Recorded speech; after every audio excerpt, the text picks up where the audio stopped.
ترونو د اسلام بعضی سیزونه داسې دي چې هغه په بعضې حالاتو کې په مسلمان باندې فرض کېږي. ځینې سیزونه خو هغه دي چې هغه په مسلمان هر وخت کې فرض دي، لکه مونځ شو، روژه شوه. هر ځل چې د رمضان میاشت راځي نو مسلمان به روژه نیسي. د مانځه وخت چې کله راځي دی به مونځ کوي. او بعضې څیزونه داسې دي چې هغه د یو خاص وخت سره تعلق لري، لکه جهاد شو. که یو خاص وخت داسې وي چې هغه راشي او یو مسلمان ته تکلیف ورسیږي، نو د هغه په بل مسلمان رور باندې بیا جهاد فرض کیږي. د شریعت او د اسلام د الله او د الله د رسول د وینا متعلق چې یو کافر د مسلمان په ځمکه حمله وکړي، دې ته دفاعي جهاد بیا وایي. په دغه مسلمانانو باندې جهاد فرض عین دی. فرض عین داسې مثال لکه مونځ، روژه. که یو سړی بیا جهاد نه کوي نو د خدای په نزد بیا دی ګناهګاري. اوس هغه مسلمان چې چا باندې کافر حمله کړې ده او په چا جهاد فرض دی، که دغه مسلمان د هغه کافر طاقت نشي لرلی، بیا د هغه مسلمان ملک ګاونډي بل مسلمان باندې جهاد فرض عین شو. که هغه ګاونډي مسلمان هم طاقت نشي لرلی، نو هغې پسې خوا کې چې بیا کوم مسلمان ملک ته په هغې جهاد فرض عین شو. دې ته دفاعي جهاد وایي چې کله کافر په مسلمان حمله وکړي. اوس د جهاد متعلق د مسلمان دوه ګټې دي. یوه ګټه د کامیابي ده چې د کافر مړه کړي او په خپله غازي جوړ شي، د کافر غنیمت حاصل کړي، وطن ته وګټي. او دویمه فتح او دویمه کامیابي د مسلمان ګورې شهادت هم دی. مونږ ګټه دې ته وایو چې وطن قبضه کو، مونږ ګټه دې ته وایو چې دشمنو تختو. نه خدای او د خدای رسول دې ته هم ګټه وایي او دې ته هم ګټه وایي چې انسان شهید شو، مال ته لاړ، زوی ته لاړ، پلار ترې مړ شو، دا انسان هم د خدای په نزد باندې کامیاب انسان دی. د احد په میدان کې د نبی علیہ السلام نه دواړه خبرې ښکاره دي. د بدر په میدان کې اویا کافران مردار شو، مسلمان 14 کسه شهیدان شو او کافران اویا مردار شو. لیکن ورپسې بیا د احد میدان چې کله راغی نو په هغې کې اویا کسان مسلمانان شهیدان کېږي. اوس دا څوک نه وایي او نه نبي علیه السلام دا وایي چې مونږ شکست خوړولی زمونږ وروڼه شهیدان شو، نه دا څوک نه وایي، بلکې دغه شهادت چې د احد په میدان کې مسلمان ته ورسېد نو دام کامیابي او فتح ده. او دا ولې ته به وایې چې سړی مړ شي دا هم کامیابي ده؟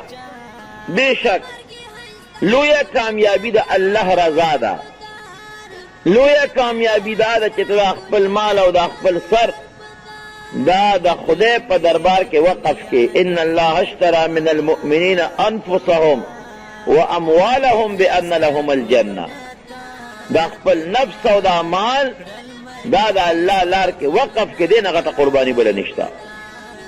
نو چې یو سړی خپل سر د خدای په لار کې وقف کی، خپل مال د خدای په لار کې بیلی، خپل سر د خدای په لار کې بیلی، دې نه غټه کامیابي بله نشته.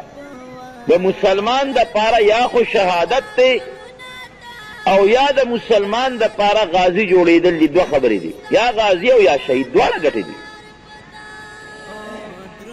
مونږ چې دا جهادونه او دا منځونه او دا روجې او دسونه او د اوړي روجه ده او دا د ژمي مونځ دی او یخې اوبه دي او ګرمې دي او دا د دنیا کار پرېږدو او دا د دین پسې منډې و دې دا څه دپاره؟ الله راضي کولو دپاره، بل غرض نشته. جنت ګټلو دپاره، الله راضي کولو دپاره او جنت ګټلو دپاره. او د شهادت نه نږدې لاره جنت ته بله ډوشترې نه. چې سړی شهید شو، نبی کریم صلی الله علیه وسلم فرمایي چې د شهید او د نورو مړو منځ کې یو بنیادي فرق دی. بل انسان چې مري د هغه جدا حکم، شهید چې کله مري د مرګ نه مخکې الله د خپل جنت او د جنت حورې وښیي. او د شهید وینه لا د ده د وجود نه د ځمکې سر ته نی رسېدلې چې الله دې بخلي وي. هسې اسانه خبره هم نه ده که نه؟ خپله وینه تویول او خپل سر د الله در کې وقف کول دا ګرانه خبره ده. سر نه دنګل اسان کار نه دی، ګران کار دی. نو ځکه نبي علیه السلام فرمایي چې د شهید وینه دا د مخ د ځمکې ته د ځمکې مخ ته نی رسېدلی چې د خدای په دربار کې قبول ده او الله بخلی دی. او الله قرآن حکیم کې ارشاد فرمایي لا تقولوا لمن يقتل في سبيل الله اموات. کم خلک چې د خدای لار کې مړه شو دي ته مړه مه وایه، دې شهیدانو ته مړه مه وایه چې دا مړه دي، بل احیاء جمدی دی ولکن لا تشعرون. خو د هغوی په ژوند تاسو پوهېږئ نه. او بل آیات کې الله فرمایي بل احیاء عند ربهم یرزقون. دا جمدی دی الله سره ناست دي او روزي خوري. ګوره د خدای میلمانه دي. فرحین بما آتاهم الله من فضله. الله چې دي لکم خپل نعمت او خپل کم احسان او کم اعزاز او اکرام ورکړی دی، په هغې خوشحاله دي. دا ډېر لوی سعادت دی، ډېره لویه خوش قسمتي ده. ځکه خو صحابه کرام رضوان الله عنهم اجمعین هغوی به په ځان نه پوهېدل، د جهاد میدان ته به یې دنګل، خپل سر نه به تیر. د احد میدان کې خاص د احد میدان دی. یو صحابي بل ملګري ته وایي وی اله راځه شابه چې جنګېږو او شهیدان شو. ملګري یو پوټی لږ پس او لیلة العلق او لږ غوندې صبر یې کو. وی زما د په خدای قسمي دا صحابي ملګری ورته وایي چې د احد په دغه غر د پاسه ما ته د جنت حورې ښکاري او ما ته اشارې راکوي. زه وینم په دې خپلو سترګو ما له اشارې راکوي. حضرت عبدالله ابن جحش رضی الله عنه او حضرت سعد ابن ابي وقاص رضی الله عنه دواړه ناست دي او د احد میدان دی او سبا جنگ جوړېږي. دواړه یو بل ته وایي چې لکه راځه یو دعا کوو، زه به دعا وکړم ته به پې امین ووایې. هغه وایي ته به دعا وکړې زه به پې امین ووایم.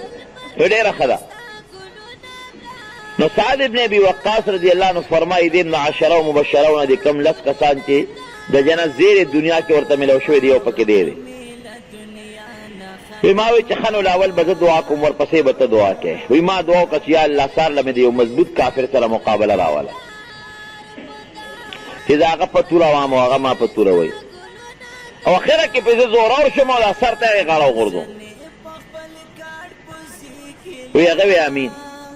وی بیا ما ته هغه وی هغه خپل ملګری عبدالله ابن جحش رضی الله عنه چې خو زه دعا کوم زما په هغې ته امین ووایه. وی خدای سار له مې د یو مضبوط کافر سره مقابله راوله چې زه هغه په توره وام او هغه ما په توره وایي او اخره کې ما ووایي او مړ مې کي. او بیا رانه پوزه هم پرې کړي، غوږونه هم پرې کړي، شونډې هم پرې کړي او سترګې هم رانه وباسي او دا سینه هم رالاوشلي او دا زړه او دا اینه رانه راوباسي چې د قیامت پر ورځ د خدای په دربار کې ور مخامخ شم او ما نه الله تپوس کوي چې ای عبدالله ابن جحش ما له دې څه راوړي دي، زما د دین دپاره تا څه کړي دي؟ نو چې زه خدای له په خولې جواب ورنه کړم صرف دونه ورته ووایم چې الله زما د شکل ته وګوره دقه مې دله راوړي دي. مخ ته مې وګوره او دی وجود ته مې وګوره او دی سینې ته مې وګوره دقه مې دله خدای راوړي دي بس دقه چې الله ته د ور مخامخ کړم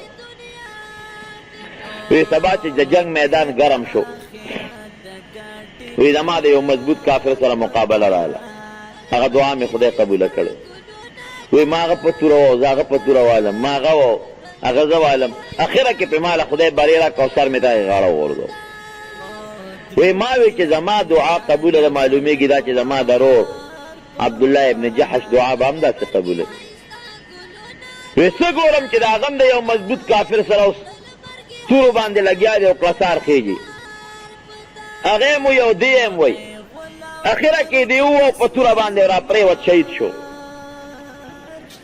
وی بیا چې مې د شهداو لاشونه کتل دغه عبدالله ابن جحش چې کومه دعا د خدای په دربار کې کړې وه هغه قبوله وه چې ورلم نه پوزه وه نه سترګې وې نه غوږونه و نه شونډې وې نه روزې وې او چې سینه مې وله وکته سینه یې شلېدلې وه او زړه و اینه تېوتي و وی ما وی چې څنګه زما دعا خدای قبوله کړه نو زما د ملګري عبدالله ابن جحش دعا هم خدای قبوله کړه او افسوس مې وکړه چې افسوس زما د دعا نه د هغه دعا ډېره مزېداره وه